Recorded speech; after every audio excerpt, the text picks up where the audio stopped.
नमस्कार, आप देख रहे हैं सी न्यूज़ भारत और मैं हूं आपके साथ पवन शर्मा। सी न्यूज़ भारत पर वक्त है न्यूज़ आवर का। इस न्यूज़ आवर में हम बात करेंगे बिहार की। बिहार के औरंगाबाद जिले के महाराजगंज रोड स्थित दुर्गा गेस्ट हाउस के प्रांगण में साहित्यकार और पूर्व सांसद शंकर दयाल सिंह का जयंती समारोह संगोष्ठी कार्यक्रम शंकर दयाल सिंह की जीवन यात्रा पगडंडियों से राजमार्ग तक आयोजित किया गया।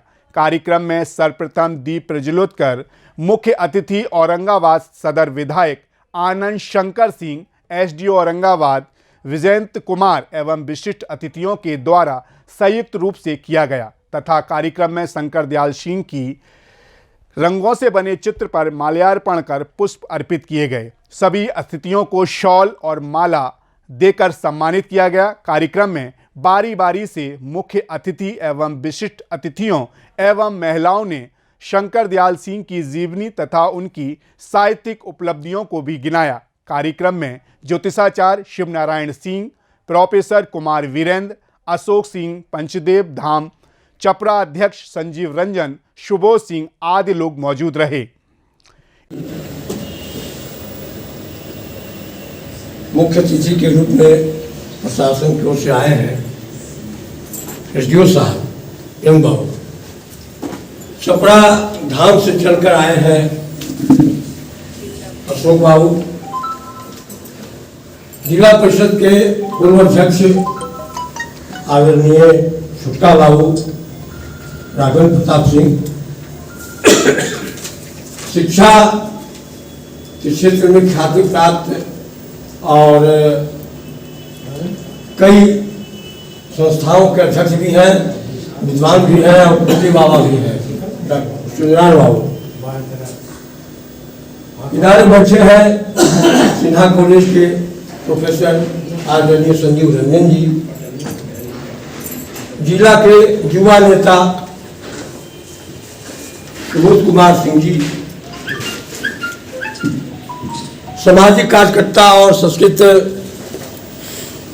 हाई स्कूल से रिटायर्ड प्रधानाचार्य आदरणीय भूपत बाबू, इलाहाबाद इंस्टीट्यूट प्रोफेसर आए हैं इलाहाबाद से चलकर डॉक्टर बेंद्र बाबू और ख्याति प्राप्त पत्रकारिता में और पूर्व में यहाँ लीडरशिप भी रहे हैं और बड़ी अधिवक्ता भी है। तीनों नौकरी में उनके बड़े लड़के राजेश कुमार आईएएस है, उनकी बेटी उर्मिला रश्मि वो भी उत्तर प्रदेश कैडर की है आईएएस, अभी जम्मू में है, दिल्ली प्रशासन की है, दिल्ली प्रशासन की है। और उनके लड़के रंजन जी हैं, वो पत्रकार हैं, लेखक हैं, बड़ा संपन्न परिवार है, खुशहाल परिवार है। लेकिन इसके बावजूद औरंगाबाद खाली खाली रहता है। उनके नाम पर उत्तीर्ण के जाने के बाद कहीं कुछ प्रभावी कार्यक्रम नहीं हो रहा है। हम लोग बहुत छोटा प्रयास किया है, बहुत छोटा प्रयास, वो उनके कार्यक्रम के अलावा तो सामने कुछ सही नहीं, बहुत छोटा प्रयास किया है।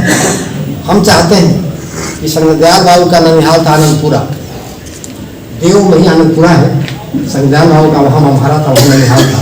और उसी गाँव से एक सज्जन हमारे बीच अब मुख्य अतिथि भी हैं और सिन्हा कॉलेज में प्रोफेसर भी हैं, शंकर दयाल बाबू का ननिहाल आनंदपुरा और जन्मस्थल भी हमारा था, जो जन्म होगा वही हमारा है। तो आदरणीय प्रोफेसर संजीव रंजन से चाहेंगे कि आज का जो संगोष्ठी है शंकर दयाल सिंह की जीवन यात्रा पगडंडियों से राजमार्ग तक, उस विषय पर यह विषय प्रदर्शित कराएंगे प्रोफेसर संजीव रंजन जी। राजनीतिक पक्ष को टच करूंगा इसलिए कि राजनीति शास्त्र का मैं विद्यार्थी भी हूँ और शिक्षक भी हूँ। साहित्य के बारे में बोलने से पहले थोड़ा सा ठिठक जाते हैं, हमारे जुबान में रुक जाती है और लड़बड़ा जाती है, जो कहिए उसको यही कह सकते हैं। और उसके पास भी आऊँगा, लेकिन पहले राजनीतिक पहलू को बता दूँ। जैसा कि विद्यार्थी जी चर्चा कर रहे थे, 71 में शंकर दयाल बाबू चतरा से लोकसभा के सदस्य बने और सबसे कम उम्र के सदस्य थे, ये सही बात है। उनकी जो उपलब्धियां थी वो अपने आप में बहुत बड़ी थी, वो उनके मृत्यु के बाद पता चला। किसी इंसान का महत्व हमें तब पता चलता है जब वो हमारे बीच नहीं होता है, खास करके उसकी गैर मौजूदगी का जो शून्य है वो तब और विराट हो जाता है जब उसकी शख्सियत संभावनाओं से लबरेज हो। तो इनके साथ यही हुआ। ये औरंगाबाद का सौभाग्य है कि वो इस धरती के लाल थे, और मेरा परम सौभाग्य है कि हमारे गांव के में इन्होंने जन्म लिया। उनका ममहर ननिहाल में रही गांव में था, अनंतपुरा में। तो इस नाते एक तो संबंध था ही, पारिवारिक संबंध था। 71 का लोकसभा चुनाव वहां से जीतने के बाद वापस अपने जिले की ओर शंकर दयाल बाबू मुड़े। और जहां तक मुझे आ रहा है, परमेंद्र जी हमारे दोस्त करेक्ट करेंगे, इंदिरा जी की शहादत के बाद 84 का लोकसभा चुनाव छोटे साहब के खिलाफ इन्होंने लड़ा था। और चूंकि वो इंदिरा जी के शहादत से एक उपजी सहानुभूति का दौर था, तो बड़े अंतर से छोटे साहब की विजय हुई थी। लगता है कि वहीं से कुछ न कुछ मोह भंग की शुरुआत हुई। लोगों ने संस्मरण साहित्य के लिए देश भर में शंकर दयाल सिंह जाने जाते हैं। तो उन्होंने यात्रा संस्मरण लिखे, संस्मरण लिखे, वैसा ही खूबसूरत संस्मरण। चूंकि राजमार्ग तक जो शब्द है, ये ठीक है कि चूंकि वो संसद की ओर गए थे 2 बार, एक बार लोकसभा में गए, एक बार राज्यसभा में गए, लेकिन वो मूलतः लोक मार्ग के आदमी थे। क्योंकि उन्होंने जो संस्मरण लिखे हैं अपने, वो राजनेताओं पर कम और लोगों पर ज्यादा लिखे। मिट्टी की खुशबू उनके संस्मरणों में ज्यादा मिलेगी यात्रा वृत्तांत में। ऐसा ही एक संस्मरण बहुत रोचक अपने गांव का उन्होंने लिखा है। चुनाव के बारे में तो लिखा ही है कि जिसको चुनाव के दौरान सबसे अधिक जिसको खर्चा दिया कि भाई कार्यकर्ताओं को जो दिन भर दौड़ रहे हैं खिलाओ पिलाओ, उस गांव से सबसे कम वोट मिला। उसकी तो आलोचना उन्होंने की है। लेकिन एक संस्मरण लिखा कि मेरे गांव में एक नाटक हो रहा था, तो मेरे परिवार के भी एक बुजुर्ग आदमी ने रोल लिया, और रोल में गांव के एक सामान्य आदमी से उनको मार खाना था। और मंच पर डायरेक्टर पीछे से प्रॉम्प्ट कर रहे हैं कि अब इस तरह से फला बाबू मार खाएंगे, गिर जाएंगे। और वो मार रहे हैं और गिर नहीं रहे हैं, अड़े हुए हैं। तो हुआ कि अब इस तरह से गिर जाते हैं और गिर ही नहीं रहे हैं। अंत में चिल्ला के कहे कि हाँ गिर जाए, मंच पर गिर जाए, कल से सब लोग लुलवाएंगे, ये शब्द का इस्तेमाल किया है कि गिर गए मंच पर। तो मतलब यह है कि छोटी छोटी चीजों को वो गांव के उकेरना चाहते थे कि इस खुशबू, और इस मामले में वो रेणु के बड़े कायल थे। फणेश्वरनाथ रेणु की जो शैली है लिखने की, वो उनके आपको संस्मरणों में मिले। तू नदियों की धार प्रिय, तू ही मेरी प्रियतमा, तू ही मेरी प्यार। बहुत सुंदर। अनजान राही से रिश्ते जुड़े थे, मगर प्रेम के कुछ बुलबुले फूटे थे। सोचा करूं बात जब रिश्ता हो गहरा, मगर खुद के दिल पे रहा अब न पहरा। खुशबुओं से तेरी उठा था उधर से, बोला कुछ नहीं पर दिल धड़का इधर से।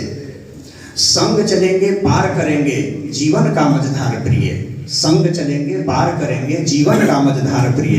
तू ही मेरी प्रियतमा, तू ही मेरी प्यार प्रिय। बहुत सुंदर। मोहतरमा ज्यादा मुस्कुरा रही है, हमको लग रहा होगा कि काश ऐसा है। दुख भी आया सुख भी आया सब में साथ दिया तुमने, दुख भी आया सुख भी आया सब में साथ दिया तुमने। विचलित हो जब मैं हो जाऊं कभी तो नैनों में बांध लिया तुमने। राह कठिन था कंकड़ कांटा भरा पड़ा था, लक्ष्य बड़ा था जीव दिल में उमंग पर भरा पड़ा था। साथ तेरा मिल जाने से, साथ तेरा मिल जाने से किया लक्ष्य को पार प्रिय। तू ही मेरी प्रियतमा, तू ही मेरी प्यार प्रिय। बहुत सुंदर, बहुत सुंदर। आशा है उम्मीदें हैं एक नया विश्वास भी है, आशा है उम्मीदें हैं एक नया विश्वास भी है। साथ जिएंगे खूब जिएंगे दिल में ऐसी आस भी है।